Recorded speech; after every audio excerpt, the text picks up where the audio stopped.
Salam, Bapak-Bapak yang terkasih dalam Yesus Kristus. Salam kasih, damai, dan sejahtera. Berjumpa kembali dengan Katekesi Katolik pada hari ini. Mari kita memulai kegiatan kita pada hari ini dengan berdoa. Dalam nama Bapa dan Putra dan Roh Kudus. Amin. Allah Tritunggal yang Maha Kudus, karena iman dan kepercayaan akan Yesus Kristus, kami mengenal Dikau dengan seutuhnya. Engkau telah mewahyukan diri dalam diri Tuhan Yesus Kristus. Dan dengan bimbingan Roh Kudus kami semakin memahami bahwa Engkau mencintai pribadi lepas pribadi kami. Dan kami membentuk keluarga-keluarga sehingga kami membentuk masyarakat untuk hidup damai dan sejahtera. Di muka bumi ini kami menjadi terang dan garam karena berkat kemuliaan Yesus Kristus. Kami Engkau pilih menjadi putra-putrimu demi satu tujuan, yaitu mencintai kami dengan sepenuh hati.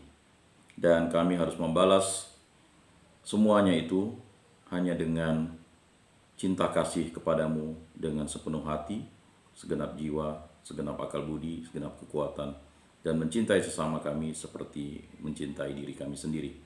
Berkatilah kegiatan ini, materi-materi yang akan dipaparkan. Semoga materi-materi ini mampu memperkaya pengetahuan dan iman kami menjadi berkembang untuk menjadi pewarta dan saksi iman dimanapun kami berada, terutama di tempat kami ini, sehingga kami terus untuk mewartakan firman dan sabdamu dengan teladan cinta kasih yang Engkau wariskan kepada kami.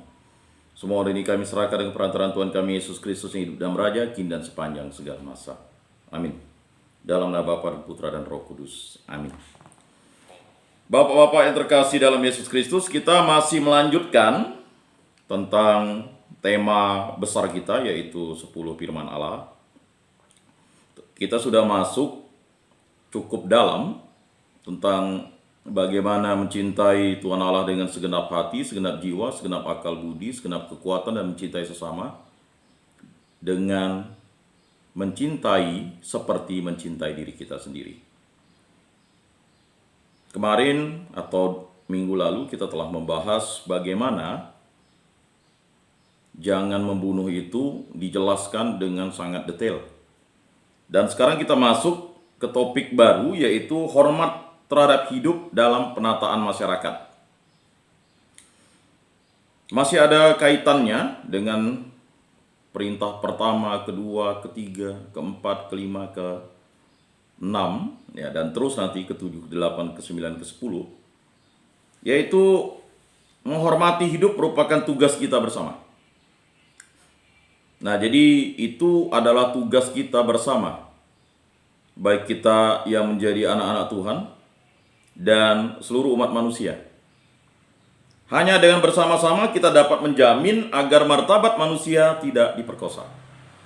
Jadi martabat manusia itu, ya, supaya tidak diperkosa, kita harus menjamin itu. Menjamin dengan bersama-sama seluruh umat manusia di muka bumi. Maka kita harus membangun hidup bersama dengan hormat. Jadi hormat itu sesuatu hal yang mulia.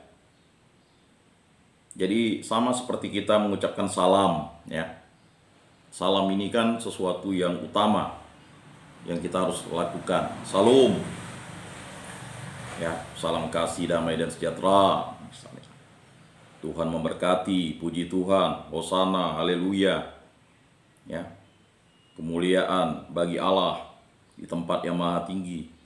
Nah, semua itu merupakan suatu hormat yang diperlukan dalam membangun hidup bersama, supaya setiap orang diakui sebagai warga masyarakat yang merdeka.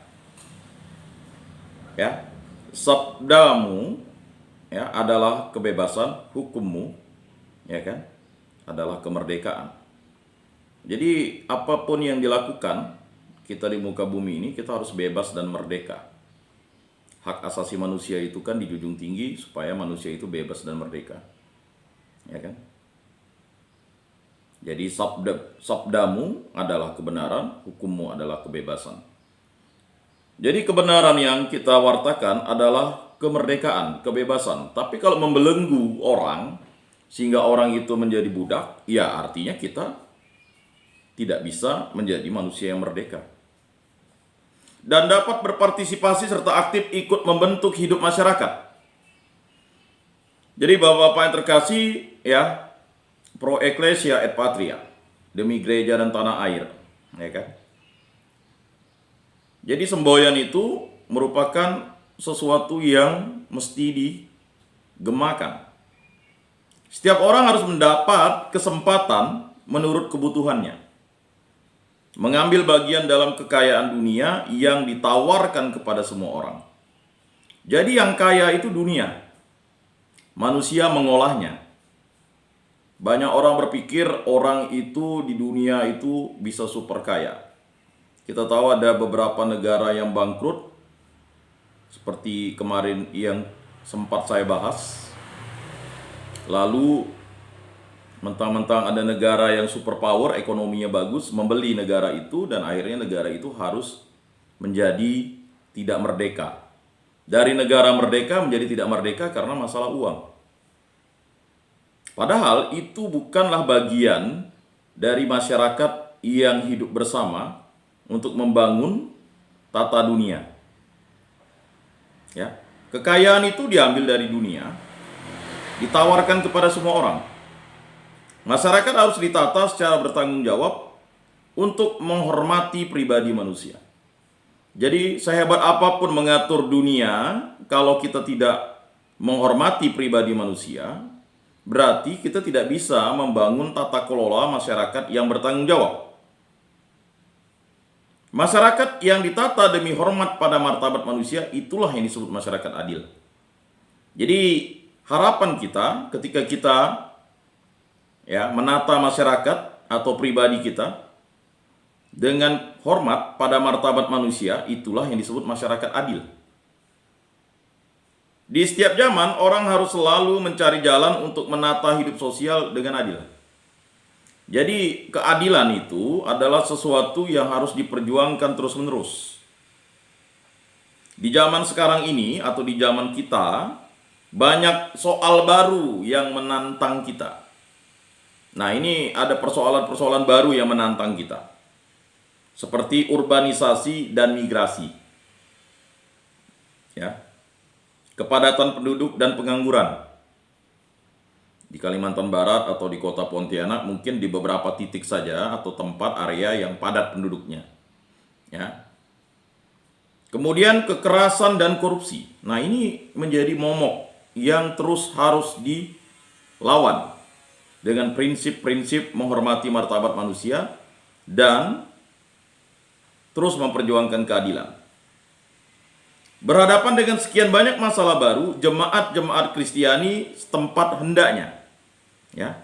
Nah ini, dengan bimbingan Roh Kudus dalam kesatuan dengan uskup-uskup mereka atau uskup-uskup kita, dan dalam dialog dengan saudara-saudara mereka yang Kristiani, jadi dialog itu tidak boleh terputus. Ya. Terutama dengan saudara-saudara yang Kristiani dan dengan semua orang yang berkehendak baik. Jadi berkehendak baik. Jadi kehendak dulu, niatnya dulu harus baik. Memutuskan manakah langkah-langkah yang harus diambil dan manakah sarana-sarana yang harus dipakai guna mencapai perubahan-perubahan sosial, ekonomi dan politik yang perlu, ya. Nah, jadi itu merupakan sesuatu, ya, artikel gereja yang luar biasa, ya. Wujud keadilan harus dicari terus-menerus. Ajaran Injil kiranya memberi terang bagi usaha itu, dan kekayaan tradisi dapat menyediakan beberapa asas yang mengarahkan pemikiran kita. Nah, yang pertama ajaran kitab suci mengenai keadilan. Nah, ini kita harus tahu, ya. Biasanya tuntutan keadilan sosial dibicarakan berhubungan dengan firman ke-7, ke-8, dan ke-10. Nah itu ya, ke-7, ke-8, dan ke-10. Yaitu jangan mencuri. Ya. Jadi Pak Lulu sampaikan kalau sudah berada di komunitas di tempat ini kan, Jangan mencuri. Kalau sudah mencuri, tidak akan diterima di mana-mana. Kasihan. Karena komunitasnya itu-itu saja. Nah, itu sanksi sosialnya berat kan? Ketika ada seseorang dari kelompok kita mencuri, pasti tidak akan dipercaya dan disebarluaskan kemana-mana. Mengapa? Orang harus waspada, berjaga-jaga. Ya. Karena itu melanggar ya prinsip keadilan mencuri itu. Kemudian jangan bersaksi dusta terhadap saudaramu. Nah, ini apa yang Pak Agus sampaikan kan? Nah, udah mulailah kawan itu mendekati orang lalu menjelek-jelekkan yang lain supaya nampak dia ya baik di depan orang. Tetapi dia bersaksi dusta terhadap saudaranya sendiri. Berikutnya, jangan ingin akan milik sesamamu manusia secara tidak adil. Baru punya niat saja ingin mencuri, ingin bersaksi dusta, ya sudah ya melanggar prinsip-prinsip keadilan itu. Jelaslah bahwa larangan-larangan itu semua berhubungan dengan hal-hal yang menyangkut hidup sosial. Akan tetapi perlu diperhatikan bahwa rumus ketiga firman ini dan mungkin juga isinya tidak tepat sama dengan rumus di dalam kitab suci. Jadi rumus ini memang tidak tepat sama. Ya. Ketiga firman itu mengalami perkembangan dalam rumusan maupun dalam maksud. Maka sebaiknya diperhatikan perkembangan itu agar maksudnya dapat dimengerti dengan tepat. Ya kan? Sekarang misalnya, bersaksi dusta itu kan hoax. Ya kan? Berita bohong itu kan dusta. Ya kan? Nah, kan berkembang namanya. Kita kan tidak tahu dulu istilah hoax itu apa. Hoax itu nampaknya benar, tetapi tidak benar. Ya kan? Atau dulu orang masih kenal istilahnya gosip. Ya. Nah, tetapi berita bohong itu kan, hoax, itu adalah sesuatu yang berkembang kan. Nah, ketiga firman itu mengalami perkembangan dalam rumusan maupun dalam maksud. Maka sebaiknya diperhatikan perkembangan itu agar maksudnya dapat dimengerti dengan tepat. Jadi sekarang kita ya saya rasa semuanya mengertilah tentang arti hoax ya. Berita bohong itu atau menyebarkan berita bohong. Dulu fitnah, ya kan? Orang tidak melakukan A. Nah, atau hoax itu bisa juga sok tahu atau cucukologi. Sejarah yang benar dibuat bengkok, dibuat lurus dengan mengkait-kaitkan sesuatu yang tidak benar, kamu gitu. Tidak sesuai fakta. Nah, ketiga firman itu mengalami perkembangan dalam rumusan maupun dalam maksud, ya. Rumus firman ketujuh memang secara harfiah sama seperti Keluaran 20 ayat 15 dan Ulangan 5 ayat 19. Jangan mencuri. Tetapi yang dimaksud dalam kitab suci barangkali jangan mencuri orang. Jadi dulu terjadi yang namanya penculikan orang. Penculikan itu sebenarnya mencuri. Jangan mencuri orang, ya. Jangan menculik orang dan kemudian menjual dia sebagai budak. Nah, ini suatu hal yang berbahaya. Ya. Jadi banyak orang mungkin bertanya, kalau menculik orang itu berdosa? Ya berdosa. Menculik orang itu adalah mencuri orang. Ya. Memperdagangkan orang itu juga mencuri. Ya. Jadi mencuri itu bukan hanya mencuri fisik benda, barang, tetapi mencuri orang, menculik orang. Kalau zaman dulu orang diperbudak. Sekarang masih terjadi. Ya. Jadi jangan menculik orang dan kemudian menjual dia sebagai budak. Sebagaimana dengan jelas dikatakan dalam Keluaran 21 ayat 16. Yang menculik seorang manusia, entah sudah menjualnya, entah masih memilikinya, harus mati. Nah, ini Hukumannya berat kalau menculik orang dan menjualnya. Menculik dianggap sama dengan membunuh bahkan. Ya. Menculik dianggap sama dengan membunuh. Merampas kebebasan seseorang sama dengan mengambil hidupnya. Kendati perbudakan cukup umum dalam masyarakat kuno, tradisi Israel mengecamnya, ya.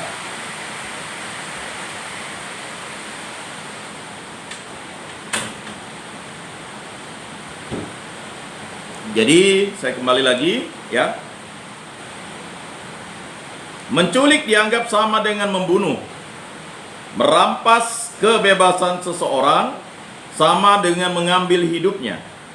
Kendati perbudakan cukup umum dalam masyarakat kuno, tradisi Israel mengecamnya. Jadi orang-orang Israel itu mengecamnya. Dalam tradisi kuno ya memang itu biasa-biasa saja. Tapi dalam tradisi Israel itu tidak biasa, itu dosa.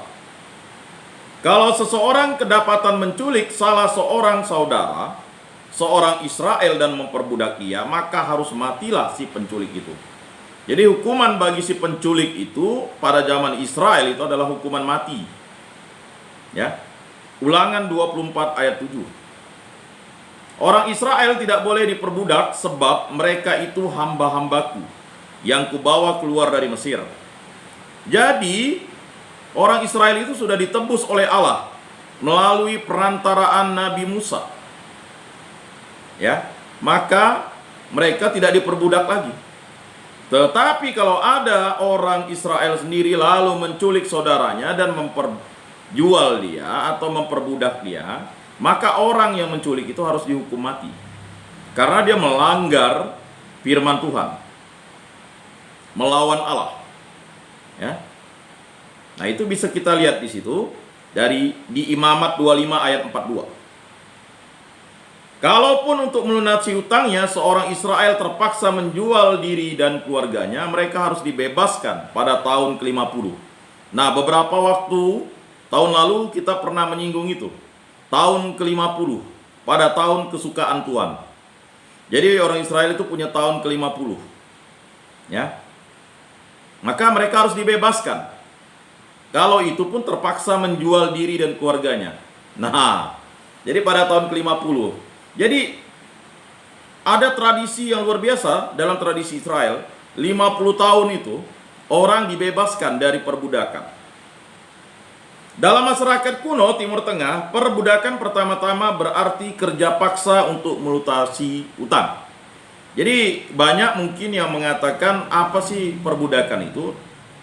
Jadi dalam masyarakat kuno Timur Tengah, perbudakan pertama-tama berarti kerja paksa untuk melunasi utang.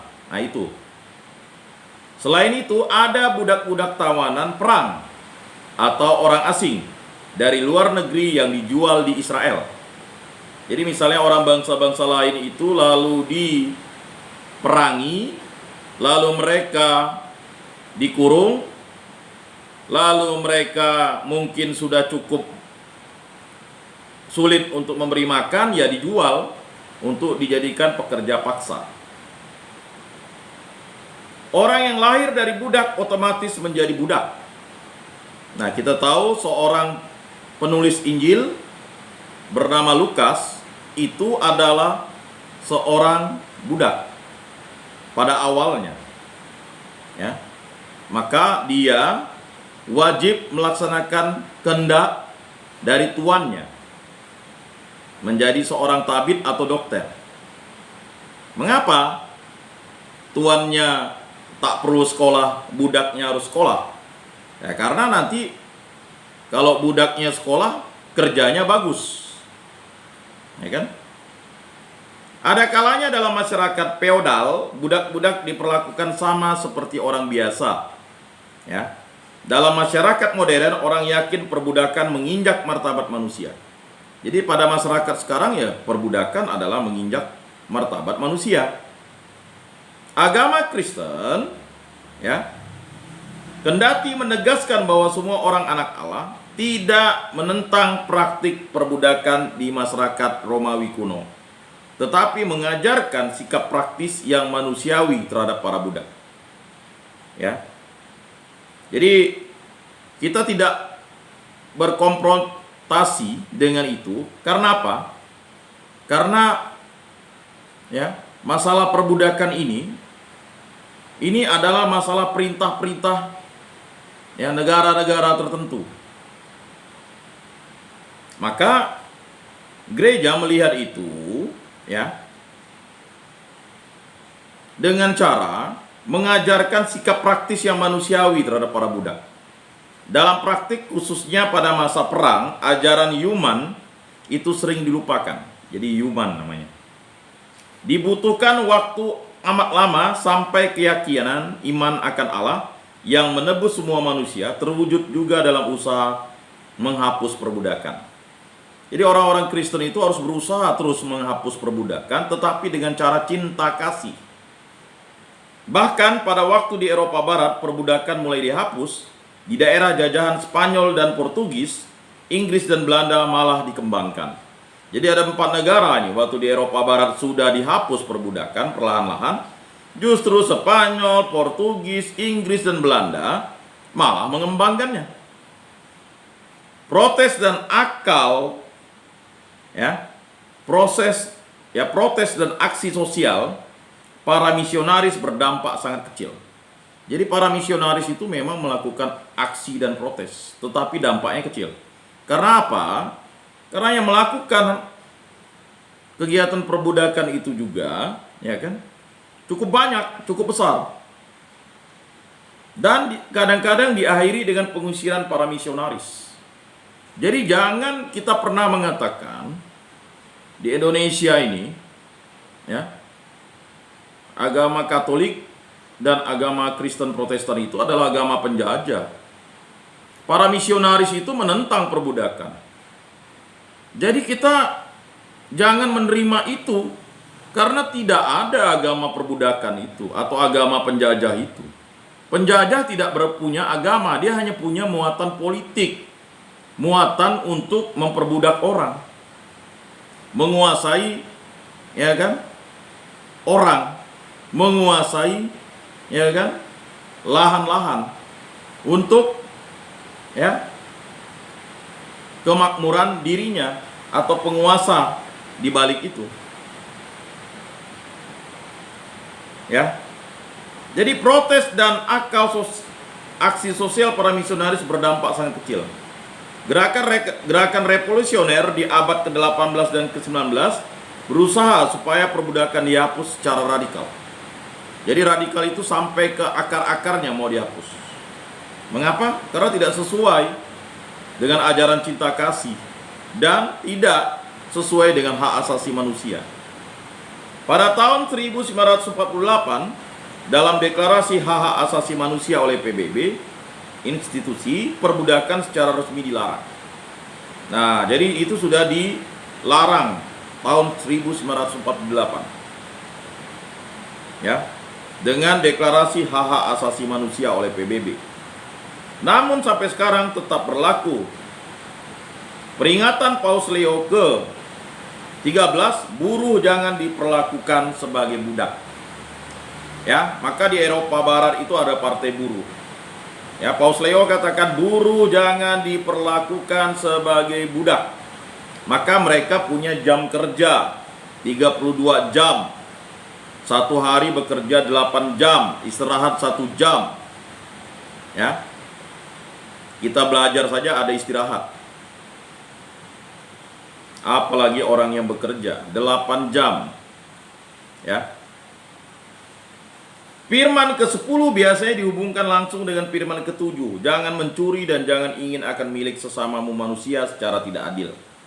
Tetapi sebagaimana perintah ke-7 dalam perjanjian lama mempunyai arti yang lebih khusus. Begitu juga perintah ke-10. Pertama-tama perintah ini melarang orang mengingini rumah sesama. Keluaran 20 ayat 17. Yakni memakai macam-macam siasat guna memperoleh pusaka sesama, tanahnya, rumah, dan segala isinya termasuk istrinya. Jadi kalau orang dulu itu merampas itu bukan hanya harta saja, bukan hanya rumah saja, tetapi istrinya pun dirampas. untuk dijadikan budak, bisa untuk jadi pelayan seks atau pembantu rumah tangga. Bahkan ya, misalnya dia punya anak bayi dan si istri budak itu ini untuk menyusui. Karena supaya si istri tuan itu tetap cantik, tidak menyusui kan. Menculik adalah ketidakadilan terhadap pribadi sesama. Mengingini milik pusakanya juga merupakan tindakan yang tidak adil karena merongrong hidup sesama, biarpun secara tidak langsung. Nah ini, sekarang terjadi bapak-bapak yang terkasih. Perusahaan-perusahaan mega-mega besar itu ya mengambil pusaka milik orang-orang yang sudah ya dengan kearifan lokal menjaganya. Ya. Dalam Ulangan 5 ayat 21 dipakai dua kata yang senada. Dilarang terlebih dahulu mengingini istri sesama, dan selanjutnya menghasratkan rumah, ladang dan semuanya yang lain. Nah, mengapa ini harus? Karena memang kalau orang sudah menginginkan milik itu mulai dari istri sampai dengan rumahnya, sampai dengan ladangnya. Ya. Dan begitulah mulai dibedakan larangan mengingini istri sesama yang dekat dengan perintah ke-6 dan larangan menghasratkan milik sesama yang dekat dengan perintah ke-7. Ya. Selanjutnya ditekankan bahwa dari dalam hati orang timbul segala pikiran jahat. Jadi dalam hati orang. Jadi ingat, ya. Dari dalam hati orang timbul segala pikiran jahat. Percabulan, pencurian, pembunuhan, perzinahan, keserakahan, kejahatan, kelicikan, hawa nafsu, iri hati, hujat, kesombongan, kebebalan.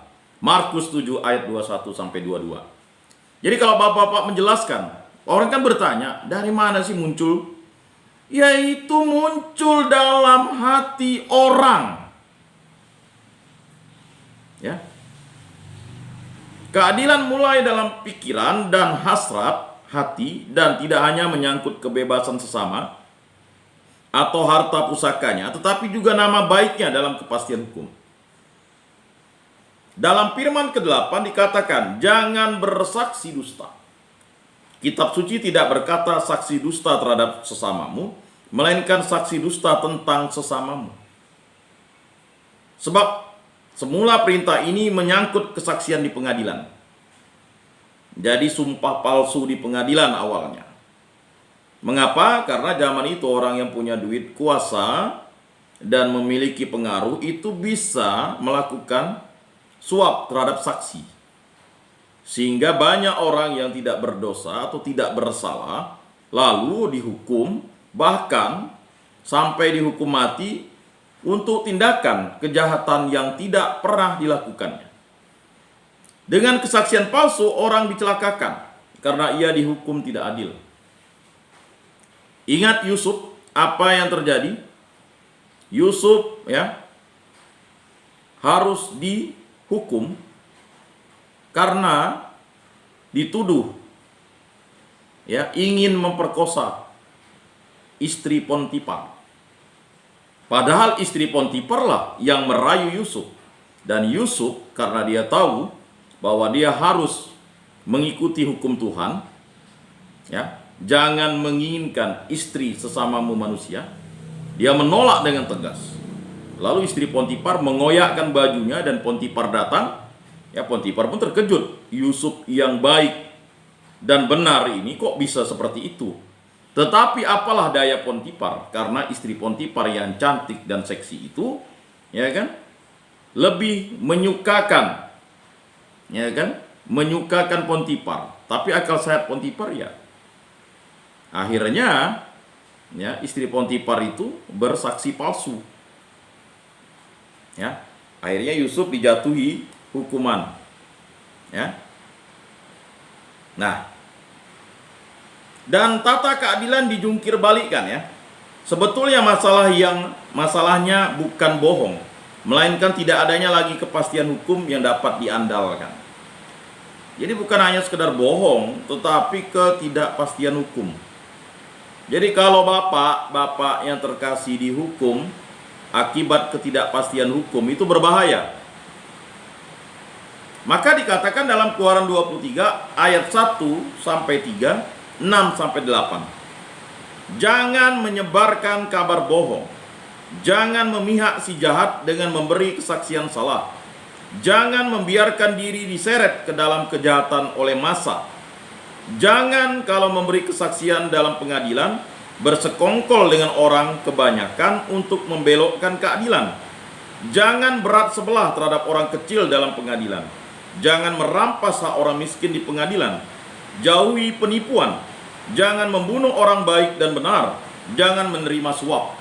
Jadi bapak-bapak yang terkasih, kalau kita yang bekerja di sektor hukum sebagai orang Kristiani harus membaca Keluaran 23 ayat 1 sampai 3, ayat 6 sampai 8. Itu jelas termaktuh. Jadi banyak mungkin aparat-aparat atau yang beriman Kristiani harusnya tuh melandasi pekerjaannya itu atau profesinya di dalam Keluaran 23 ayat 1 sampai 3, ayat 6 sampai 8 ini. Atau kita juga yang berada sebagai makhluk sosial yang terikat dengan hukum. Semua itu diringkas dalam Ulangan 16 ayat 19. Jadi itu ringkasannya. Jangan memutarbalikkan hukum, jangan memandang bulu, dan jangan menerima suap. Inilah maksud firman ke-8. Di muka pengadilan orang menyatakan kesetiaannya baik terhadap si terdakwa, sesama manusia, maupun terhadap masyarakat, umat Allah. Sebab dalam umat Allah, pengadilan adalah kepunyaan Allah. Ulangan 1 ayat 17. Jadi cerita tentang hukum ini luar biasa bangsa Israel ini. Yakni kepunyaan Allah yang setia dengan tiada kecurangan, adil dan benar. Ulangan 32 ayat 4. Jadi kalau orang yang ingin bekerja di sektor hukum, profesi apapun di bidang hukum, ini sudah jelas.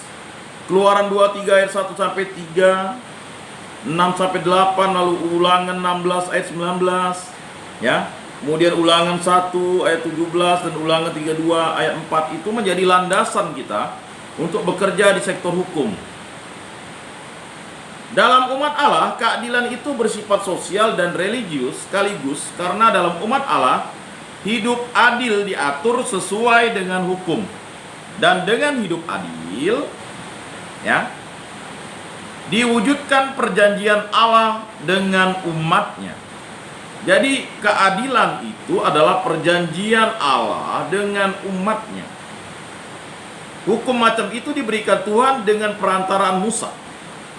Jadi Musa ini adalah utusan Allah, pilihan Allah bagi bangsa Israel untuk menyampaikan hukum Tuhan. Tuhan sendiri disebut adil, karena ia setia dan bertindak sesuai dengan perjanjian. Jadi Allah itu bertindak setia dan bertindak sesuai dengan perjanjian. Demi kesetiaan yang sama dan menurut kehendak Allah, umat Allah harus hidup adil dalam paguyuban manusia, sebagaimana diungkapkan dalam hukum. Orang harus bersumpah dalam kesetiaan, dalam keadilan dan dalam kebenaran. Jadi orang harus bersumpah dalam kesetiaan, dalam keadilan dan dalam kebenaran. Yeremia 4 ayat 2. Dengan menjaga hak dan keadilan antar sesama, orang menyatakan kesetiaannya kepada Tuhan dan perjanjiannya. Maka bagi umat Allah, keadilan bukan hanya keseimbangan sosial dan tata tertib hukum di hadapan Allah. Keadilan menyangkut sikap hati yang setia terhadap Allah. Keadilan Allah terhadap manusia adalah kesetiaannya. Kesetiaan umat terhadap Allah terwujud dalam keadilan di ruang pengadilan dan dalam seluruh hidup masyarakat. Tuhan memperlihatkan keadilannya bukan hanya dengan menghukum, melainkan terutama dengan memberi ampun. Tuhan adalah pengasih dan adil, Allah kita penyayang. Mazmur 116 atau Mazmur 116 ayat 5. Tuhan itu setia, bukan pertama-tama kepada perjanjian, melainkan kepada manusia yang dikasihinya. Keadilan Allah yang setia berwujud cinta